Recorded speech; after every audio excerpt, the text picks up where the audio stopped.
అసలు క్రిస్మస్ అంటే ఏంటి అండ్ క్రిస్మస్కి ఎక్కువ ఎవరు ఇంపార్టెంట్ అనే విషయం మీద ఈరోజు మన స్టూడియోలో చర్చ జరగబోతుంది. మన మధ్యలో ముగ్గురు ఉన్నారు, Christmas tree, Christmas star and Christmas cake. వీళ్ళు మేము ఇంపార్టెంట్ అని అంటున్నారు. ఇప్పుడు వీళ్ళు ఎవరు ఇంపార్టెంటో చూద్దాం. ఫస్ట్ క్రిస్మస్ స్టార్, మీరు ఎలా ఇంపార్టెంట్? నేనే ఇంపార్టెంట్, ఎందుకంటే క్రిస్మస్ అనగానే అందరికీ నేనే ఫస్ట్ గుర్తొస్తా, కాబట్టి నేనే ఇంపార్టెంట్. హలో, అదొకప్పుడు మాట మాత్రమే. ఇప్పుడు క్రిస్మస్ అనగానే నేనే గుర్తొస్తాను అందరికీ. నీకు ఒక విషయం చెప్పాలా? ఇప్పుడు అందరూ నా కోసం షాప్స్కి వెళ్ళి డిఫరెంట్ స్టైల్స్ అన్నీ తీసుకొని వాళ్ళ ఇంటికి తీసుకొచ్చుకుంటారు. అందుకే నేనంటే ఇంపార్టెంట్. మమ్మల్ని మాత్రం మార్కెట్లో అమ్ముతారు అనుకుంటున్నావా? మమ్మల్ని కూడా షాప్లోనే అమ్ముతారు. మేము డిఫరెంట్ కలర్స్లో డిఫరెంట్ షేప్స్లో ఉంటాం. నువ్వు చూడు, ఎప్పుడు గ్రీన్ కలర్లోనే ఉంటావు. మేము చూడు డిఫరెంట్ కలర్స్లో ఉంటాం. అరే చుక్కగా ఏంటి చుక్కగా అంటున్నావు? స్టార్ని చుక్క అనకపోతే ఏమంటారా? చుక్క గిక్క కుక్క కాదు, తార. ఎంత బాగుందో చూడు. పైగా నా మీద ఒక పాట కూడా ఉంది. తార వెలిసింది అనింగిలో, ధరణి మురిసింది, దూత వచ్చింది, సువార్తను మాకు తెలిపింది. హలో, మీరే మాట్లాడుకుంటారా లేకపోతే క్రిస్మస్ కేక్ కూడా మాట్లాడిస్తారా? మీరు చెప్పండి, కేక్ మీరు ఎలా ఇంపార్టెంట్? వీళ్ళందరూ కూడా రకరకాల షేప్స్, రకరకాల డిజైన్స్ అని మాట్లాడుతున్నారు. అసలు మీరు ఎప్పుడైనా నన్ను చూసారా? అసలు కేక్, అసలు డిజైన్స్ అంటే నావి, అసలు ఫ్లేవర్స్ అంటే నావి. ఎవర్రా అది? నేనే, క్రిస్మస్ కేకును. ఎన్ని ఉన్నా ఏం సుఖం, ఇప్పుడు తింటే రేపు బయటకు వస్తావుగా. అయినా నేను చూడలేని రికార్డ్లా. నీకు ఒకటి తెలుసా? నా పేరు మీద గిన్నీస్ వరల్డ్ రికార్డే ఉంది. ఎన్ని ఉన్నా ఏం సుఖం, ఇప్పుడు తింటే బయటకు వస్తావుగా. అయినా నేను చూడలేని రికార్డ్లా. హలో, ఆపండి. మీరందరూ ఆర్టిఫిషియల్, నేను అఫీషియల్. ఎందుకంటే ప్రపంచానికి నేను లేకపోతే వెలుగే లేదు. ఎందుకంటే సన్ కూడా ఒక స్టారే కాబట్టి. చాలే నీ బడాయి తారలు. అసలు నేను ఎంత బరువు మోస్తానో నీకు తెలుసా?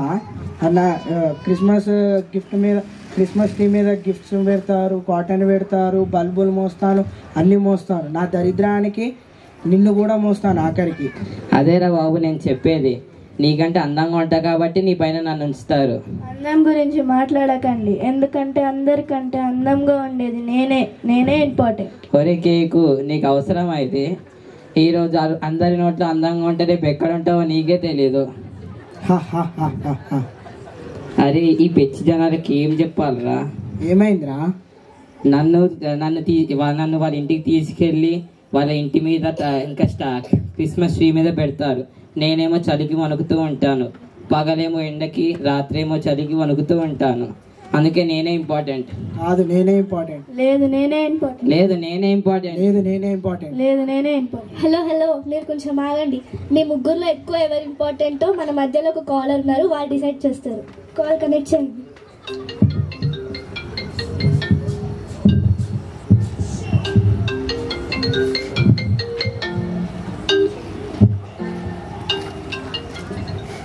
అందరూ ఎందుకు అరుస్తున్నారు? ఏం జరుగుతుంది అక్కడ? ఏంటి Jesus? Happy birthday Jesus, happy Christmas Jesus. Jesus, ఇక్కడ క్రిస్మస్ కి ఎవరు ఇంపార్టెంట్ అండ్ క్రిస్మస్ కి ఎక్కువ ఏం ఇంపార్టెంట్ అనే విషయం మీద చర్చ జరుగుతుంది. వీళ్ళేమో మేము ఇంపార్టెంట్ అని అంటున్నారు. మీరే డిసైడ్ చేయండి. క్రిస్మస్ అనగా నా బర్త్డే. నేను మీ అందరి కోసం పరలోకాన్ని విడిచి ఈ లోకానికి వచ్చాను. అందరినీ పాపము నుండి విడిపించడానికి, నిత్య జీవానికి నడిపించాలని ఈ లోకానికి వచ్చాను. కాబట్టి నాకు ప్రజలంటే చాలా ఇష్టం మరియు ఇంపార్టెంట్ కూడా. ప్రజలందరూ నా మార్గంలో నడవాలని నేను కోరుకుంటున్నాను. కాబట్టి నాకు ప్రజలు ఇంపార్టెంట్. విన్నారు కదా పిల్లలు, క్రిస్మస్ అంటే ఏంటి అండ్ క్రిస్మస్కి ఎక్కువ ఎవరు ఇంపార్టెంటో. క్రిస్మస్ అంటే పండుగ అండ్ క్రిస్మస్కి ఎక్కువ Christmas star, Christmas cake and Christmas tree కాదు, మనం అందరం ఇంపార్టెంట్. నేను, మీరు, మీ అందరు ఇంపార్టెంట్. పదండ్రా, మనం ఇంపార్టెంట్ కాదంట. హలో, ఒక నిమిషం ఆగండి. క్రిస్మస్కి మా అందరితో పాటు మీరు కూడా ఇంపార్టెంటే. అందరం కలిస్తేనే నిజమైన క్రిస్మస్. అందరూ మన రిలేటివ్స్, మన ఫ్యామిలీ మెంబర్స్, మనందరం కలిస్తేనే నిజమైన క్రిస్మస్. చూసావారా, మనం కూడా ఇంపార్టెంట్ అంట. అవునరా. విన్నారు కదా, ఇంతటితో సమాప్తం.